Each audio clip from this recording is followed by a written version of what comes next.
IPL league matches ഒക്കെ അങ്ങനെ കഴിഞ്ഞു. ഇനി കലാശക്കൊട്ട്. So 4 teams, Royal Challengers Bangalore, GT, Sunrisers Hyderabad and Rajasthan Royals. So 4ാമത്തെ പൊസിഷന് വേണ്ടിയിട്ട് വൻ ഫൈറ്റ് തന്നെയായിരുന്നു. കുറച്ച് ദിവസമായിട്ട് നമുക്ക് അത് കാണായിരുന്നു.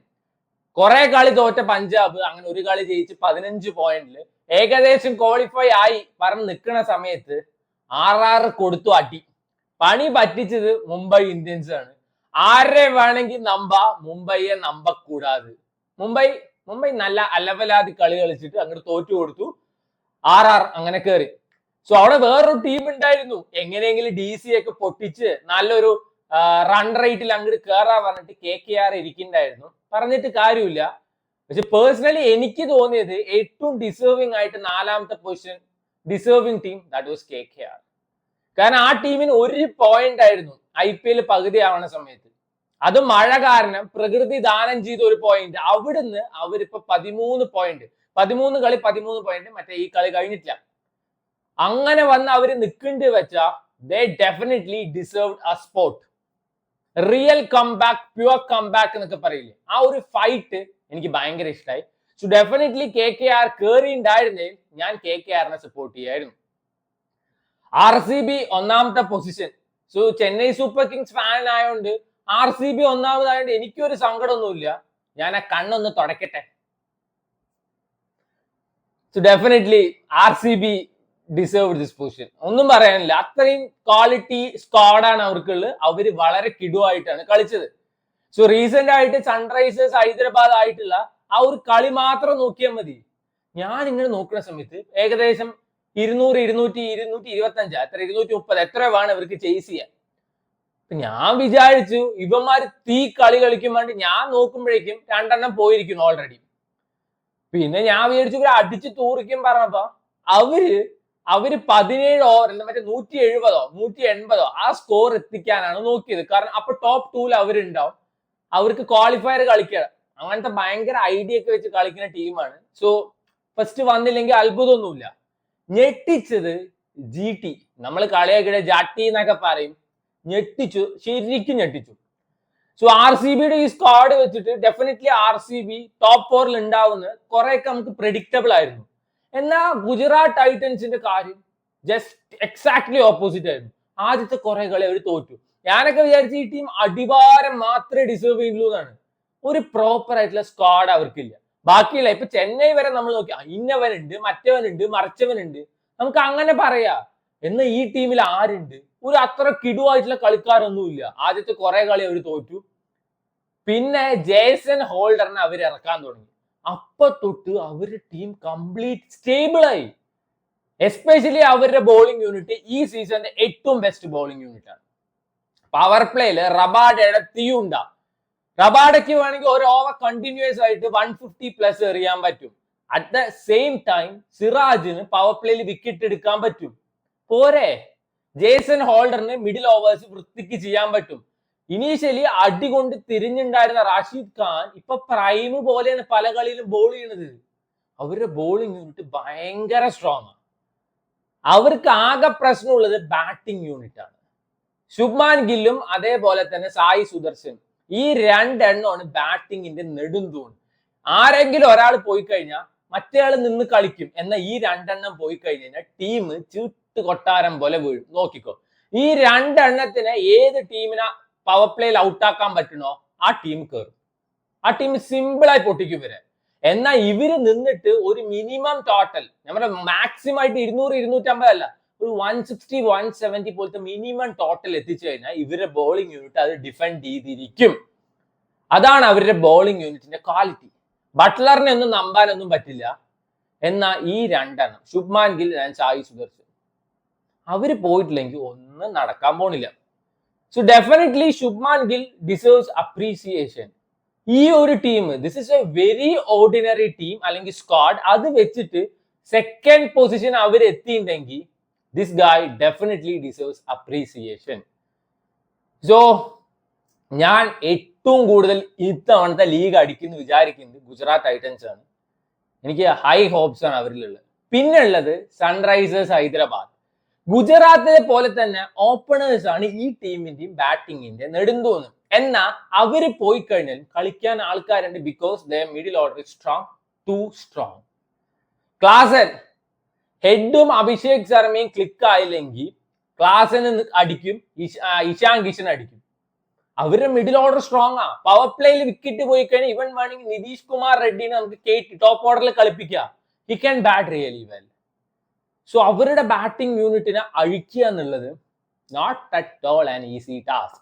Chennai Super Kings versus SRH ഈ ഇടയ്ക്ക് ഒരു കളി നടന്ന് മാത്രം നോക്കിയാൽ മതി. അവരെന്ത് ചെയ്തു? അഭിഷേക് ശർമ്മയും ട്രാവിസ് ഹെഡിനെയും തളയ്ക്കാനുള്ള സകലമാന ആണിയും അതേപോലെ തന്നെ കൊട്ടിയും കൊണ്ടൊക്കെ വന്നു. രണ്ടുപേരും തളച്ചു, പാലമരത്തിൽ അടിച്ചു കയറ്റി. എന്നിട്ട് എന്തായി? ക്ലാസൻ, ഇഷാൻ കിഷൻ രണ്ടുപേര് നിന്ന് കളിക്കും. ആൻഡ് ഇഷാൻ കിഷനൊക്കെ പീക്ക് ഫോമിലാണ് ഇപ്പോ. ക്ലാസനൊക്കെ ഭയക്കണം. അവരുടെ ബാറ്റിംഗ് യൂണിറ്റ് ഭയങ്കര സ്ട്രോങ് ആണ്. ബോളിംഗ് യൂണിറ്റ് നോക്കാം. SRH ഒരിക്കലും ഒരു ടൈറ്റിൽ ഡിസേർവിംഗ് ടീം ആയിരുന്നില്ല. നമ്മൾ നോക്കുമ്പോ ഇനീഷ്യൽ ഡേയ്സിൽ അല്ലെങ്കിൽ ഇനീഷ്യൽ കളിയിൽ ഹർഷൽ പട്ടേലും പിന്നെ മറ്റേ ചങ്ങായിണ്ടല്ലോ വായിക്കൊള്ളാത്തൊരു ഉനദ്ഗട്ട്, ഇവരെ രണ്ടുപേരെ ഡിപ്പെൻഡ് ചെയ്തിട്ടാണ് എൻറ്റയർ ബോളിംഗ് യൂണിറ്റ് ഇരുന്നുണ്ടായിരുന്നത്. അവിടുന്ന് അവരെന്ത് ചെയ്തു? അവര് കമ്മിൻസ് ഒന്നും ഉണ്ടായിരുന്നില്ല ആദ്യം. Ishan Kishan was A captain. അപ്പൊ അവരെന്ത് ചെയ്തു? ചെറിയ പിള്ളേരെ നമ്പാൻ തുടങ്ങി. ലൈക്ക് മറ്റേ ഷക്കീബ് ഹസന, അങ്ങനെ ഏതൊരു ചെറുക്കൻ, ഇഷാൻ മലിംഗ, അവരൊക്കെ വന്നതോടുകൂടി ടീം വേറെ ലെവലായി. അതായത് അവരുടെ സ്ലോ ബോൾസ്, ഇഷാൻ മലിംഗയുടെയും ഹസന്റെയും സ്ലോ ബോൾസ് ഒന്നും പിക്ക് ചെയ്യാൻ പറ്റില്ല. That wasn't easy. ഇപ്പൊ നമ്മൾ നോക്കിയാൽ കൂടി അവരുടെ സ്ലോ ബോൾസ് പിക്ക് ചെയ്യൽ എളുപ്പമേ അല്ല. ഒരു ടീമിലെ സകലമാന എല്ലാവർക്കും അറിയാം ഇവര് സ്ലോ ബോൾസ് ആണ് കൂടുതൽ അറിയാൻ. സ്റ്റിൽ അവരെ കൊണ്ട് അത് പിക്ക് ചെയ്യാൻ പറ്റില്ലെങ്കിൽ അത് ആരുടെ കഴിവ്? സൺറൈസേഴ്സിന്റെ കഴിവ്. ആ ഒരു സ്ക്വാഡിലോട്ടാണ് കമ്മിൻസും കൂടി വന്ന്. ആൻഡ് അവരുടെ ബോളിംഗ് യൂണിറ്റും ടൂ സ്ട്രോങ് ആണ്. സോ എന്ത് വേണമെങ്കിൽ നടക്കാം. പക്ഷെ ഇവര് തേർഡ് പൊസിഷനിലായതുകൊണ്ട് അവർ രാജസ്ഥാന്റെ ഒപ്പം കളിക്കണം. എനിക്ക് ഡെഫിനറ്റ്ലി തോന്നുന്നു രാജസ്ഥാനൊക്കെ പപ്പടം പൊടിക്കുന്ന പോലെ സൺറൈസേഴ്സ് പൊടിക്കും. തേർഡാണ് ഞാൻ RCB ജയിക്കാനുള്ള ചാൻസ് കാണുന്നത്. RCBയുടെ സ്ക്വാഡ് നോക്കുമ്പോൾ തന്നെ ടൈറ്റിൽ ഡിസേർവിംഗ് സ്ക്വാഡ്. കഴിഞ്ഞ തവണത്തെ ചാമ്പ്യന്മാരായിരുന്നു. ആൻഡ് സ്ക്വാഡിൽ വലിയ ചേഞ്ചസ് ഒന്നും അവർ കൊണ്ടുവന്നിട്ടില്ല. ഒരു ഫ്യൂ സൈനിങ്സ് അവർ നടത്തി. അവരുടെ ബേസ് സ്ക്വാഡിനെ അവർ കംപ്ലീറ്റ് ആയിട്ട് ട്രസ്റ്റ് ചെയ്തു. കാരണം എന്താ? ഓപ്ഷനിൽ അവർ കിഡുമായി പണിയെടുത്തിട്ടുണ്ട്. ബാക്കിയുള്ളവന്മാരെ പോലെ മിച്ചർ തിന്നാനും കയ്യിൽ കമ്പുണ്ട് പറഞ്ഞിട്ട് സകലമാന അലവലാദികൾ എടുക്കാനല്ല നോക്കിയത്. അവരുടെ സ്ക്വാഡിൽ അവർക്ക് 100% വിശ്വാസമുണ്ട്.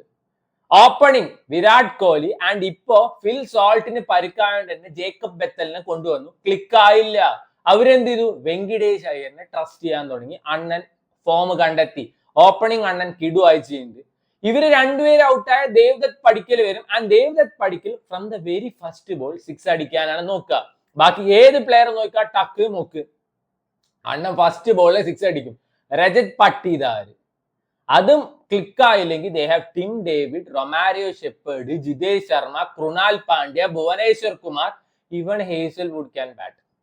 അത്രയും സ്ട്രോങ് സ്ക്വാഡാണ്. സോ ഇവരുടെ ബാറ്റിംഗ് ഒടിക്കണം വെച്ചാൽ സിമ്പിൾ ട്രിക്സും കൊണ്ട് പറ്റില്ല, ഒരു കിഡു പ്ലാൻ തന്നെ വേണം. ആൻഡ് ബോളിംഗ് യൂണിറ്റ് ആരൊക്കെ അടിമേടിച്ചോ, ഭുവനേശ്വർ കുമാർ പവർ പ്ലേയിൽ വിക്കറ്റ് എടുക്കും, ഭുവനേശ്വർ കുമാർ ഡെത്ത് ഓവറിൽ വിക്കറ്റ് എടുക്കും, ഭുവനേശ്വർ കുമാറിന് യോർക്കർ എറിയാൻ പറ്റും, ഇൻസ്വിംഗ് എറിയാൻ പറ്റും, ഔട്ട് സ്വിംഗ് എറിയാൻ പറ്റും, സ്ലോവർ എറിയാൻ പറ്റും, ബൗൺസർ എറിയാൻ പറ്റും. ഇനി എന്താണ് വേണ്ടത്? അതുകൊണ്ട് RCB ഭയങ്കര ഒരു വിന്നിങ് സ്ക്വാഡാണ് അവർക്കുള്ളത്. പക്ഷെ ഇപ്പൊ കുറച്ചായിട്ട് ലാസ്റ്റ് ഫ്യൂ ഗെയിംസ് പറയുമ്പോൾ ഒരു പ്രോപ്പർ കോർഡിനേഷൻ നമുക്ക് ടീമിന്ന് കാണാനില്ല. രജത് പട്ടീദാർ അത്ര ഫോമിലും അല്ല. അപ്പൊ ദേവ്ദത്ത് പടിക്കൽ നിന്നാലും ചാൻസസ് ഉണ്ട്. കണ്ടിന്യൂസ് ആയിട്ട് 3-4 വിക്കറ്റ്സ് പോയി കഴിഞ്ഞാൽ ആ ടീം പൊട്ടാനുള്ള ചാൻസസ് ഉണ്ട്. റൊമാരിയോ ഷെപ്പേർഡിനെ അവർ യൂസ് ചെയ്യുന്ന പൊസിഷൻ നിങ്ങൾ കാണുന്നത്, അതായത് അവസാനം ഒരു 5 ബോൾ ഉള്ളപ്പോഴും 4 ബോൾ ഉള്ളപ്പോഴൊക്കെയാണ് റൊമാരിയോ ഷെപ്പേർഡ് വരുന്നത്.